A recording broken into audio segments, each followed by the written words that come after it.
What's good everybody, hope y'all been doing well. In this video I'm going to show y'all how to make a beat for ESTG's recent project El Toro 2. Of course I'm going to show y'all the whole process of making the beat from scratch, and I think that's enough of an intro, so let's just jump right into the beat. Roll up, Tess.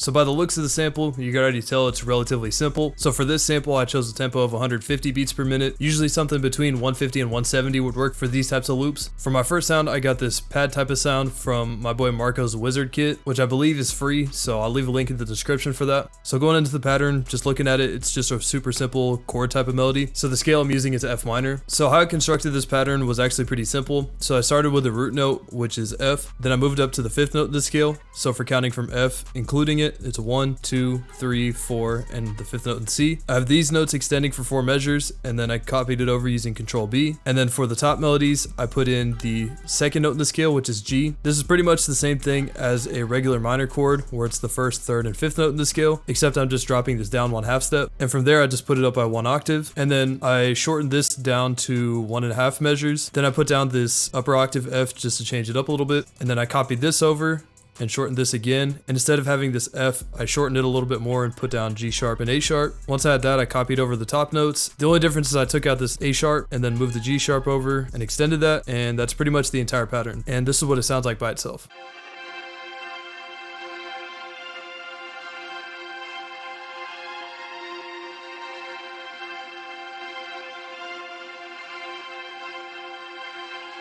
For effects on the melody, I put on some Portal with the movement preset from Marco Lenz's Riot Kit. Then I put on some echo and effect track, and I put on some EQ and cut out a couple of the harsher frequencies. So after the first melody, I went back into the Wizard Analog Lab Bank and I got this pad sound. And with this, I pretty much just put down a top melody using pretty similar notes that I did for the first pattern. So if I put it over top of the other melody, you can see the similarity in the notes, especially if I put these down an octave. But I was pretty much just putting in a top melody and just seeing where the notes fit.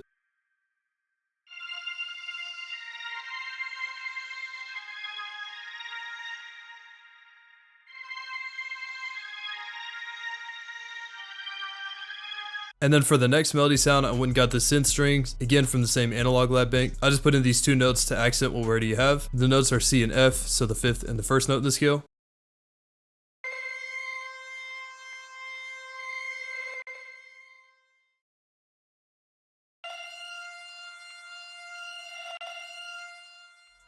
For effects, I put on this EQ. It's pretty much just a slope bandpass with a cut here in the high mids. So then after all that, I grabbed this accent from the same multi-kit. And this hits on pretty much every 4th measure. And it's also tuned differently from the original one-shot. The original thing was in C minor, so I pitched it up by 500 cents so that it's in F minor. And then for my next one, I got this accent, which is reversed from the original one, which sounds like this. But similar to the last one, I pitched it up by 500 cents to match the key. And then I just popped it here at the start of the 3rd measure, and it takes it all the way through to the end of the 4th. So with the accents, I'm pretty much just creating a call and response type of effect.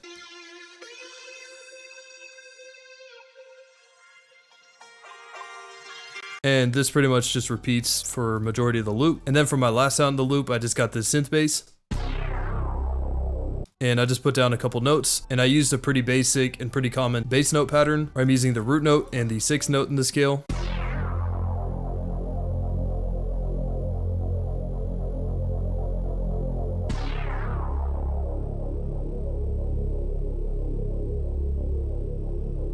Once I had this done, I rendered out the sample as an MP3, and I put it into my drums template where I finished the rest of the beat.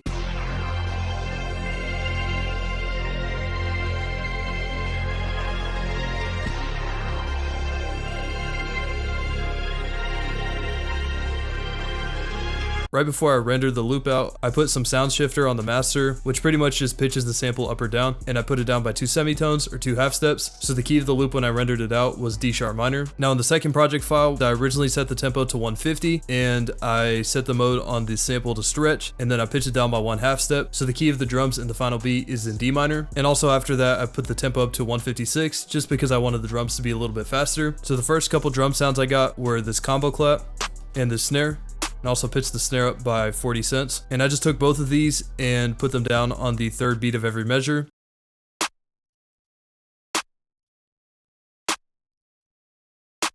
Next, I put in my hi-hat pattern, and it's a basic 2-step pattern just with a few rolls thrown in. And all these rolls are using the 1/3 step snap to grid, and I'm primarily using the paintbrush to draw in the rolls here. So pretty much all of this, except for these 2 rolls, are the exact same from the first half to the second half. The only difference is I took out this roll. For the roll in the first measure, I'm using the 1/3 step, and I just drew these in like that and put them in this row. And the same thing for this one here in the second measure, except I just pitched it down and lowered the velocity. For this one here, I put it down on every other grid line, which is pretty much the same thing as the 1/6 beat snap to grid. And then for this roll right here, I originally started it out by painting out all the notes like this, and still using the paintbrush tool, I just held shift and dragged down to draw out the roll. And then after I had the roll down, I sloped down the velocity to like this, and then I went to the note pan and I sloped it up like this, so it primarily pans on the right side.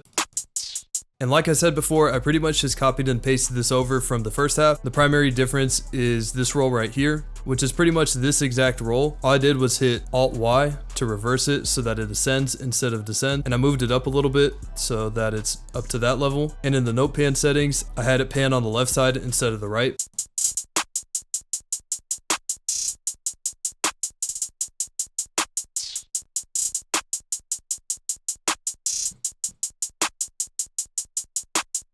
So after the first couple patterns, I put down my snare pattern, and overall it's a pretty straightforward snare pattern. There's just this little roll here, which is again using the 1/3 step snap to grid, and I sloped up the velocities like this.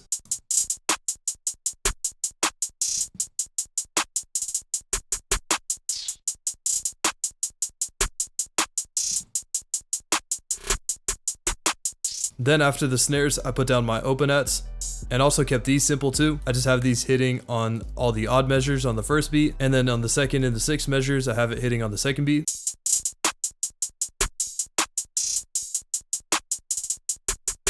And finally, for my last drum pattern, I put down my 808.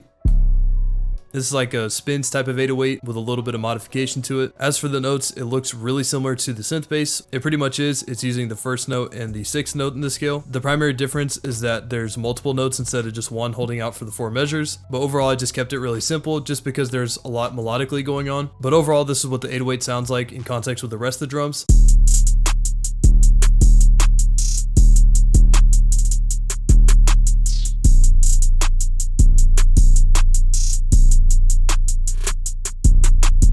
And putting it together with the rest of the beat one more time, this is what it sounds like.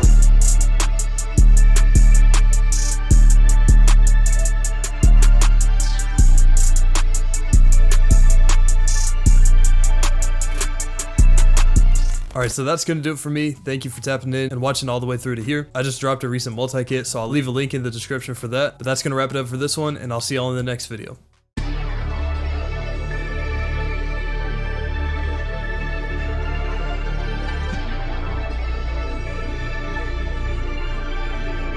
Roll up, Tez.